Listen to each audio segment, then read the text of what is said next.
제가 사역을 하면서 참 많은 성도분들을 만나고 이야기를 나누어 봅니다. 제가 오랜 시간 많은 분들을 만나다 보니까요, 딱 얼굴을 보면요, 이분의 지금 마음에 고민이 있나 없나, 이분의 지금 삶이 어떤가가 좀 이제 보여지는 것 같아요. 그래서 딱 만나 뵙고 혹시 무슨 일 있으세요? 하면 이렇게 또 이렇게 이런저런 이야기들을 하곤 하십니다. 그 가운데 얼굴이 늘 밝고 그늘이 없는 분이 계셨어요. 이분을 딱 볼 때 정말 이제까지 인생을 살아오시면서 승승장구하셨고 자신감이 충만하신 분이구나 라는 생각을 해보게 되었습니다. 그런데 이분과 이야기를 한참 쭉 나누다 보니까요, 이분에게도 아픔이 있고 상처가 있고 인생의 굴곡이 있더라고요. 사실 그런 분들이 한두 분이 아닐 겁니다.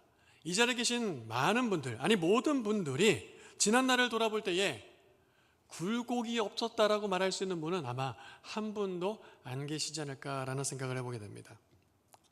이렇게 우리의 인생을 돌아볼 때에 우리가 몇 주 동안 엘리야를 쭉 말씀을 묵상해 보면서 이 엘리야의 삶이 우리의 인생과 참 많이 공통적으로 닮았다라는 생각을 해보게 되었습니다. 갈멜산에서 850대 1로 우상을 섬기는 선지자들과 함께 하나님이 엘리야와 함께 하심으로 놀라운 스펙타클한 승리를 경험을 했죠. 이 장면을 보면서 하나님이 엘리야와 함께 하시는 것을 그 누구도 의심하지 않았습니다. 누가 보더라도 이 엘리야는 자신감이 하늘을 찌를 듯 했습니다.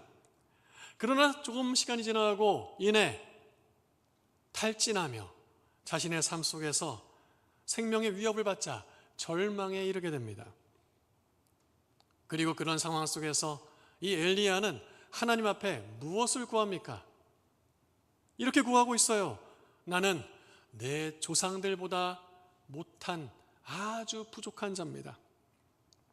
내가 열심히 싸웠는데 이제 보니까 나 말고 내 주변에는, 내 곁에는 아무도 없어요. 나 혼자 남았어요. 이제는 정말 끝인 것 같아요.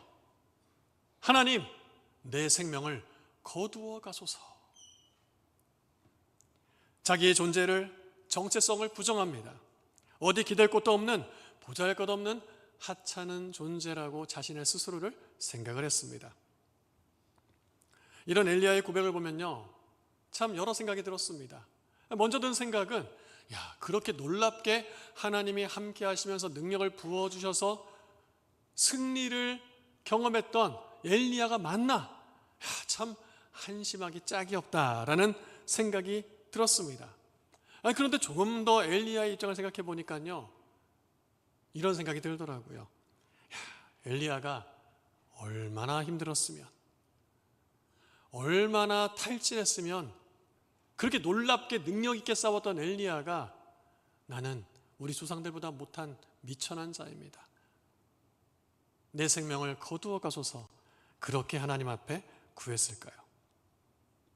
그런데 우리도 힘들 때 이런 엘리야와 같이 부정적인 생각을 할 때가 있다라는 것입니다. 왜 그렇습니까?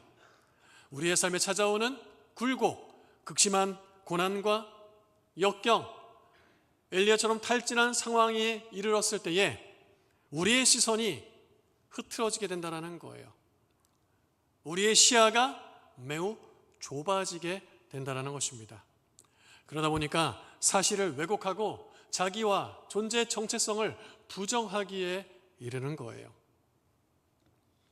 오늘 엘리야와 같은 굴곡진 인생을 걸어가는 우리의 삶 속에 또 그 굴곡 속에서 때로는 깊은 탈진에 빠지고 절망에 빠지고 우울과 외로움이 찾아올 때 오늘의 말씀을 기억하고 붙들면서 우리의 주저앉았던 자리에서 일어설 수 있는 하나님의 은혜가 있기를 주의 이름으로 축원합니다. 오늘 말씀을 통해서 우리가 찾아볼 수 있는 첫 번째 진리는 바로 이것입니다. 하나님은 남은 자를 이미 보존하고 계신다는 것입니다.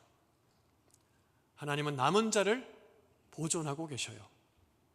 18절 말씀 보니까 그러나 내가 이스라엘 가운데에 7,000명을 남기리니 다 바알에게 무릎을 꿇지 아니하고 다 바알에게 입맞추지 아니한 자니라. 엘리야는 탈진과 고립 속에서 이런 생각을 했죠. 나 혼자 남았다. 이제 끝이다. 죽고 싶다. 이렇게 외치고 있었어요. 그러나 하나님은 그런 엘리야에게 다가가셔서 이렇게 말씀하시는 거예요. 내가 7,000명을 남겨놓았다. 여러분, 이 7,000명은 어떤 사람들입니까? 바알에게 무릎 꿇지 않은 사람들이었습니다. 바알에게 입맞추지 않은 신실한 자들이었습니다. 탈진하고 지쳐서 죽음 앞에 나는 이제 죽고 싶습니다라고 얘기하게 하는 엘리야의 눈에는 자신 주변에 믿음을 지키는 사람이 아무도 없는 것처럼 보였습니다. 자기 혼자 남았다라고 생각한 거예요. 그러나 하나님께서는 그와 함께 믿음을 붙들고 지켜나갈 7,000명을 남겨놓으셨다는 것입니다. 엘리야의 그 어떤 노력이나 그 어떤 수고가 들어가지 않았어요. 이것은 전적인 하나님의 은혜이고 주권적인 하나님의 은혜를 통해 하나님이 남겨놓으신 것입니다. 사랑하는 성도 여러분, 굴곡진 탈진의 상황에 이르는 그런 인생을 살아가는 길을 걸어갈 때에 엘리야처럼 이제 나 혼자뿐이구나, 내 곁에 아무도 없구나, 소망이 없구나, 차라리 죽는 게 낫지, 이제 끝이구나, 고립과 절망을 느끼는 순간에 내 곁에 하나님께서 남겨놓으신 7,000명을 바라볼 수 있는 은혜가 있기를 주의 이름으로 축원합니다. 여러분 아시듯이 제가 재작년에 대림교회를 사임하고 작년 한 해 동안 다른 교회에서 사역을 했잖아요. 제가 다시 대림교회에 온 다음에 많은 분들이 저에 대해서 궁금하고 이것저것 묻고 싶은 게 참 많으신 것 같아요. 집은 어디다 구했는지, 왜 나갔는지, 왜 왔는지. 제가 눈빛만 봐도 안다니까요. 뭘 묻고 싶은데 묻진 않으시는 거예요. 근데 한 장로님이 저에게 이런 질문을 하셨어요. 목사님, 1년 동안 대림교회 떠났다가 다시 오시니까 대림교회가 뭐가 좀 달라진 것 같아요? 제가 전혀 생각해보지 못했던 거예요. 우리 대림교회가 1년 사이에 뭐가 달라졌을까? 여러분, 저는 이제 1년 동안 없었으니까 여러분 1년 동안 계셨는데 뭐가 달라진 것 같으세요? 네, 원래 계속 있는 사람은 뭐가 달라진지 잘 모르죠? 제가 쭉 보니까 먼저 딱 드는 생각이 1년 사이에 우리 대림교회가 참 문화예술이 확장되어져 갔구나. 딱 오니까 우리 작가님의 막 작품이 전시가 되어 있고요. 또 오늘부터는 우리 대림교회 성도들이 직접 그리고 만든 작품들이 1층 그라치아 카페에 전시가 되어 있어요. 여러분 한번 오늘 예배 드리고 나서 꼭 가서 보시기 바랍니다. 우리 성도들에게 이렇게 숨어있는 재능들이 많은지 몰랐어요. 우리 대림교회가 문화예술에 강하구나. 그리고 뭐가 또 달라진 게 있을까? 곰곰이 생각을 해봤습니다. 근데 제 머릿속을 탁 스쳐가는 게 있었어요. 1년 사이에 제가 몇 주를 쭉 보니까요, 그 전에 보지 못했던 봉사자들과 헌신자들이 세워져 있더라고요. 1년 사이에 이 자리에 이분이 계시네? 저분이 이런 봉사를 하시네? 그런 봉사자와 헌신자들이 세워져 있었다는 것입니다. 우리 이런 봉사할 때 이런 생각 하잖아요. 이 일은 나밖에 못할 것 같아. 이거 봉사하면서 이거 또 할 수 있는 사람이 나밖에 없나? 막 탈진하고 지쳐있을 수 있잖아요. 근데 그렇지 않더라는 거예요.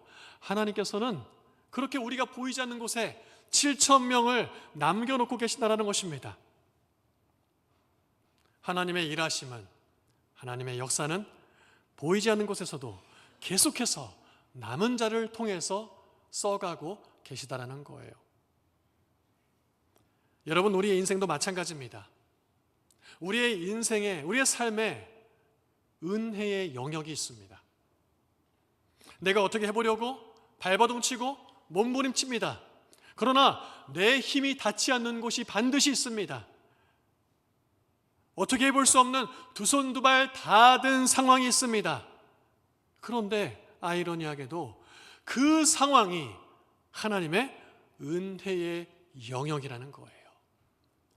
딱 들어가 보니까 하나님이 나도 모르게 7,000명을 보존해 놓으시고 하나님의 일을 준비하고 이루고 계신다는 것입니다. 사랑하는 성도 여러분, 우리의 삶에 어려움이 찾아오고 굴곡지고 탈진의 상황에 이른다 할지라도, 두 손 두 발 다 들고 손 쓸 수 없는 상황에 이른다 할지라도 현실 너머에 있는 은혜의 영역을 바라볼 수 있는 하나님 백성들 될 수 있기를 주의 이름으로 축원합니다.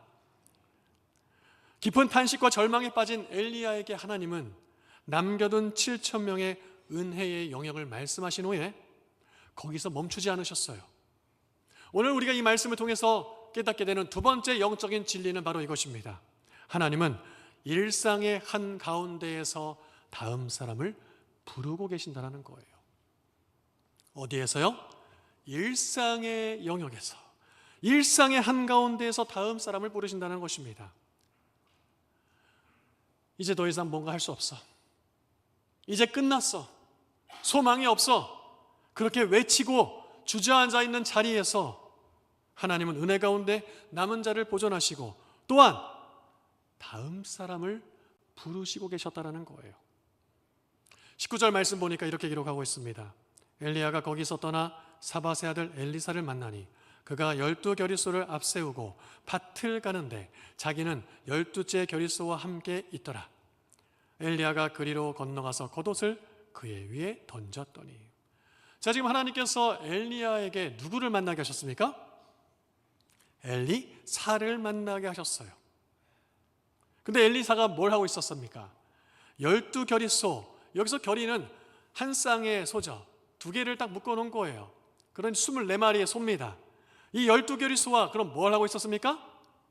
밭을 갈고 있었어요. 밭을 갈고 있었어요. 엘리사는 예배의 자리에 서 있는 사람이 아니었습니다. 기도의 자리에 있던 사람도 아니었습니다. 일상의 자리에서 열심히 땀 흘리며 수고하는 한 사람이었습니다. 여러분, 이 본문이 우리에게 시사하는 바가 매우 큽니다. 하나님은 우리가 기도하고 함께 모여 예배하며 찬송하는 자리에도 찾아오시지만 많은 순간 일상 현장 속에서 우리에게 찾아오신다는 거예요. 예배와 기도의 자리도 참 중요합니다. 그러나 우리에게 주어져 있는 일상의 자리 또한 그 못지않게 매우 중요하다는 것입니다. 왜입니까? 그 자리가 사명을 감당하는 자리가 되기 때문에 그렇습니다. 종교개혁가 칼빈은 이렇게 얘기했습니다. 우리의 직업과 우리의 모든 일터가 하나님이 주신 소명의 자리다. 우리의 일터와 우리의 모든 삶의 현장이 하나님이 주신 소명의 자리라는 거예요. 그러니 귀천이 없고 높고 낮음이 없다라는 것입니다. 엘리사와 같이 여러분들이 맡은 일상의 밭은 과연 어디입니까? 가정에서 남편으로서, 아내로서, 또 때로는 아버지로서, 어머니로서, 또 자녀로서 살아가는 그 자리가 우리의 일상의 밭이라는 거예요. 우리가 다니고 있는 회사, 우리가 운영하고 있는 사업장, 그것이 모두 우리의 일상의 밭이라는 겁니다. 또 이 공동체 안에서 크고 작은 일로 섬기는 그 섬김의 자리 또한 일상의 밭입니다. 하나님은 그 밭에서 다음 사람을 부르신다는 거예요. 그러니 여러분, 우리는 어떻게 되겠습니까? 우리에게 맡겨져 있는 밭을 한번 점검해 봐야 되겠죠. 내가 지금 이 밭을 잘 관리하고 갈고 있는가? 나에게 맡겨진 밭, 내가 갈아야 할 밭, 그 일상의 자리에서 나는 맡겨진 것에 성실하게 최선을 다해 엘리사처럼 땀 흘리며 그 자리에 서 있는가?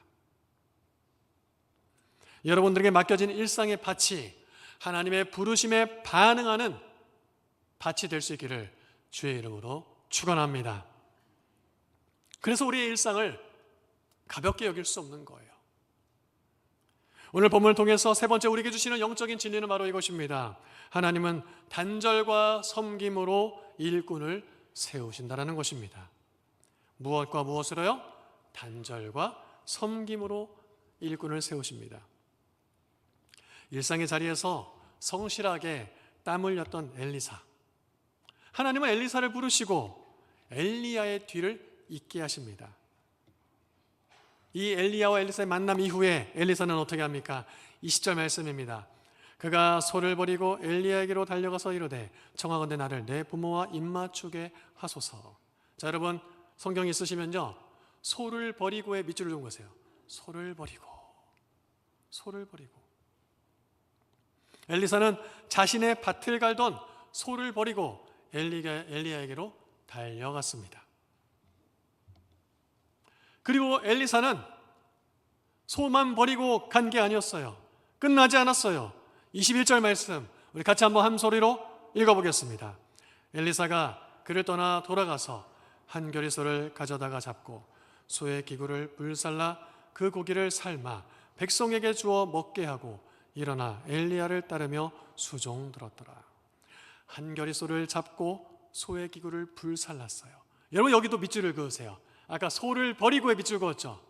자, 그리고 겨릿소를 잡고 소의 기구를 불살랐어요. 소를 잡고 소의 기구를 불살랐다. 여기서 소의 기구는 뭐겠습니까? 소 두 마리를 함께 묶어놓는 멍에요. 또 그 소가 밭을 갈 수 있도록 하는 이 밭을 가는 도구입니다. 쟁기입니다. 엘리사에게 여러분 이 소와 멍에와 쟁기는 어떤 의미를 가지고 있습니까? 엘리사가 이제까지 자신의 가족을 생계를 이어왔던 생계 유지의 수단이었습니다. 엘리사가 소를 버리고 또 소를 잡고 또 그리고 소를 통해서 농사활동을 할 수 있었던 멍에와 쟁기를 불살라 버렸다는 것은 생계 수단인 이 모든 것들을 다 내려놨다는 거예요. 하나님의 부르심 앞에 삶의 안정을 추구할 수도 있었습니다. 내가 이제까지 살아왔던 안정적인 것을 붙잡고 있었을 수도 있어요. 그러나 엘리사는 과감하게 과거와 단절하게 따르는 결연한 의지로 소를 잡고 그것으로 백성들을 먹였고 또한 소에 있는 멍에와 쟁기를 불살라 버렸습니다. 생계 수단보다 나의 안정감보다 하나님의 부르심에 더 우선순위를 두겠다라는 엘리사의 헌신의 표현인 것입니다. 과거의 편안함을 뒤로하고 하나님께 온전히 나를 드리겠다라는 의지의 표현이라는 거예요. 이 모습을 딱 보는데 여러분 어떤 장면이 혹시 같이 함께 떠오르시지 않으십니까? 복음서에 보면은 갈릴리에서 어부로 평생 동안 그물질을 하면서 생계를 유지해왔던 어부들이 있습니다. 그 가운데 베드로와 안드레가 있어요. 예수님께서는 이 베드로와 안드레에게 찾아가셨습니다. 그리고 말씀하셨어요. 너는 이제 사람을 낚는 어부가 되리라. 이 부르심 앞에 베드로와 안드레는 어떻게 했습니까? 그물을 버려두고 엘리사처럼 소를 버려둔 것처럼 베드로와 안드레는 그물을 버려두고 예수를 따랐습니다. 이 그물을 버려두고 예수를 따르는 베드로와 안드레의 모습이 오버랩이 됐어요. 우리의 삶 속에서 일상의 삶의 밭에서 우리에게 맡겨진 일을 최선을 다하다가 우리가 때로는 새로운 부르심 앞에 설 때가 있습니다. 그때 과거의 안정과 익숙함을 과감히 끊어내는 결단이 필요하다는 것입니다. 우리에게 지금 맡겨져 있는 일상의 자리도 정말 중요하지만 새로운 부르심보다 더 우선할 수 없다는 거예요. 하나님이 부르실 때에 그때 과감히 단절하고 섬김의 자리로 나아가야 된다는 것입니다. 이런데 궁금하셔서 제가 살짝 작년 1년의 이야기를 좀 풀어놓으려고 합니다. 제가 작년에 사역했던 교회는 제가 초등학교 5학년 때부터 사역을 시작하기 전까지 다녔던 고향 모교회입니다. 그리고 담임 목사님은 저와 2년 선배인 어릴 때부터 신앙생활을 같이 했던 형님이었어요. 와서 좀 청년부를 도와달라는 얘기를 듣게 되었습니다.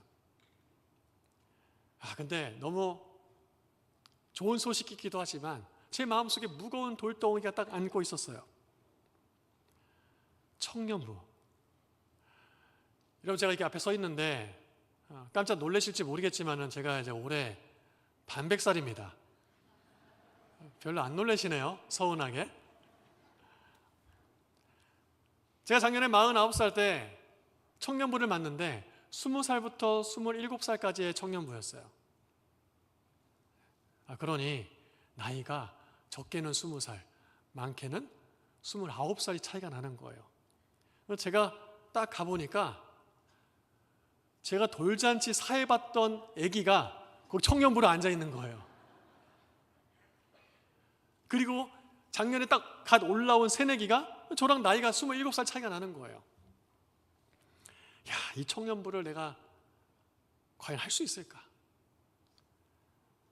그러면서 정말 마음에 큰 부담감이 있었습니다. 대림교회 내가 여기 11년 동안 있으면서 성도들도 다 알고 사역도 어떻게 돌아가는지 다 알고 속속들이 다 알고 있는데 여기 있으면 편안하고 정말 좋은데 굳이 20살, 30살 차이 나는 청년들한테 가가지고 뭐 어떻게 얘기해 보려고 애들이 막 하는 말도 잘 알아듣지도 못할 것 같고, 요즘 애들은 또 이렇게 말을 다 줄여서 하잖아요. 그리고 또 못 알아들으면 아는 척도 해야 되고, 또 진짜 못 알아들을 때는 뭐라고 물어봐야 되기도 하고. 기도하면서 거감하게 저에게 있는 이 편안한 자리를 하나님의 부르심이라 생각하고 한번 몸을 던졌습니다. 껍질을 깼어요. 그리고 가서 사역을 해봤더니 내가 너무 참 편안하게만 사역했던 것 같다. 거기서 아이들하고 청년들하고 소통하기 위해서 조금 더 생각도 바꾸고 마음도 바꾸고 또 열심히 연구도 하고 그러면서 소통할 수 있는 다양한 방법들도 고민하면서 제 안에 있는 굳어져 갔던 제 감성과 제 생각과 이런 모든 것들을 하나씩 깨어갈 수 있는 시간이 되었습니다. 그리고 작년 1년을 통해서 하나님께서 제 개인적으로 저 가정에도 어려운 일들이 있었는데 그 일들을 하나님께서 잘 감당할 수 있는 또 시간들도 허락해 주셨습니다. 하나님께서 우리에게 맡겨져 있는 일상의 자리에서 잘 감당하고 있을 때에 때로는 새로운 부르심으로 우리에게 찾아올 때가 있다라는 거예요. 그때 주님, 나는 지금 너무 좋아요. 지금 편한데 왜 저를 이런 또 고생할 때로 보내시려고 하시는 거예요. 그럼 제가 가긴 갈 텐데 제가 돌아갈 자리는 좀 마련해 놓고 갈게요 하는 게 아니었어요. 엘리사는 다 태워버렸어요. 이것은 자신이 돌아갈 길을, 퇴로를 다 막아버리고 포기했다라는 것입니다. 사랑하는 성도 여러분, 여러분의 삶에 평안과 안정감이 있지 않습니까? 또 때로는 그 상황 속에서 하나님께서 새롭게 부르시고 우리 안에 촉구하시는 부르심의 음성이 들릴 때가 있습니다. 그때 과감히 과거의 편안함과 안정감을 단절하고 그 일상의 밭에서 특별히 부르시는 하나님의 부르심의 음성 앞에서 과감하게 믿음의 모험을 시작해 보실 수 있기를 간절히 축복합니다. 엘리사는 부르심을 받고 엘리야의 자리에 그리고 바로 오르려고 하지도 않았어요. 내가 이제 과거를 단절했으니 내 앞에 놓여져 있는 거 내가 다 쟁취하리라 하지도 않았어요. 21절 마지막을 보니까 이렇게 기록하고 있습니다. 엘리야를 따르며 어떻게 해요? 수종들었더라. 엘리사는 철저한 섬김의 모습을 가졌습니다. 부르심에 합당한 삶이란 무엇일까요? 우리를 부르실 때에 부르심에 합당하게 살아가는 그리스도인의 모습은 무엇일까요? 뒤를 돌아보면서 적당히 타협하는 것이 아니라 안정과 익숙함을 끊어내는 용기 있는 결단, 그러한 믿음의 배수진이 우리에게 필요하다는 것입니다. 또한 부르심을 받았다고 해서 당장 무엇을 이루려 하고 그 자리에 오르려 하기보다 낮은 자리에서 겸손히 섬기는 자세를 가져야 합니다. 2026년 한 해가 시작이 되었습니다. 여러분, 올 한 해 여러분들 개인의 삶에는 어떤 변화가 있고 또 그 변화 속에서 하나님의 부르신 것 같은 들리는 음성은 과연 무엇입니까? 그 부르심의 자리에 우리가 설 때에 엘리사처럼 소를 버릴 수 있는 용기가 있기를 바랍니다. 우리의 삶을 지탱했던, 아니 하나님보다 더 의지했던 멍에와 쟁기를 과감하게 불태울 수 있는 그런 믿음의 결단을 할 수 있는 여러분들이 될 수 있기를 바랍니다. 우리가 버려야 될 소와 우리가 불살라야 될 우리의 도구가 무엇인지 이 시간 한번 점검해 보시기를 바랍니다. 내가 하나님의 부르심보다 더 가치 있게, 더 소중하게 여기는 것이 혹 있지는 않은지, 부르심을 온전히 따르기 위해서 지금 내가 고치고 버려야 될 습관은 혹시 무엇이 있는지, 오늘 우리를 부르시는 하나님 앞에 결단하며 함께 고백하실 수 있는 저와 여러분들 될 수 있기를 바랍니다. 말씀을 정리합니다. 하나님은 굴곡진 우리의 인생 속에서 이제 나 혼자 남았다, 이젠 끝이다, 두 손 두 발 다 들었다, 죽고 싶다, 그렇게 느끼고 말하는 순간에 우리의 왜곡된 시선과 시야를 바꾸시고 그 다음을 준비해 놓으시는 여호와 이레의 하나님이신 줄 믿습니다. 그 순간에, 아무것도 할 수 없는 그 순간에 우리를 위해서 남겨놓으시는 하나님, 그 은혜의 영역을 바라보실 수 있는 여러분들 되실 수 있으면 좋겠습니다. 그리고 우리에게 맡겨져 있는 일상의 자리가 있어요. 그 자리가 부르심의 현장인 것으로 우리가 받아들이고 그 맡겨진 자리에서 최선을 다해서 감당하기 위해 노력하실 수 있기를 바랍니다. 그때 우리의 일상의 밭이 엘리사처럼 하나님의 부르심에 반응하는 밭이 될 것입니다. 또한 그 밭에서 열심히 최선을 다할 때에 우리에게 또 다른 새로운 부르심이 찾아올 때가 있을 것입니다. 그 새로운 부르심 앞에 과거의 편안함과 안정감을 놓지 못해서 미련을 두고 그렇게 붙들고 계시지 않기를 바랍니다. 지금 당장에 나에게 필요한 것에 반응하기보다 하나님의 부르심에 더 우선순위를 두고 반응하시길 바랍니다. 그러기 위해서 버려야 될 소를 버리고 태워야 될 멍에와 쟁기를 과감히 태우실 수 있는 우리 사랑하는 대림교회 성도 여러분들 될 수 있기를 주의 이름으로 축원합니다. 그 일을 위해 부르심의 자리에서 내 생각, 내 주장, 내 목소리를 높이기보다 엘리사처럼 엘리야에게 달려가서 겸손히 배우는 자세로 섬김부터 또 다시 시작할 수 있는 그런 은혜가 있기를 주의 이름으로 축원합니다.